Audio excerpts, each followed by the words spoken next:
everyone. If you've been in my channel before, welcome back. And if this is your first time, I hope you love it.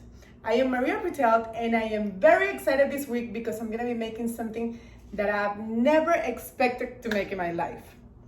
You're gonna love this recipe because it's cheesy, salty, savory, simple, and versatile. We're gonna be making a homemade vegan feta cheese. Let's start.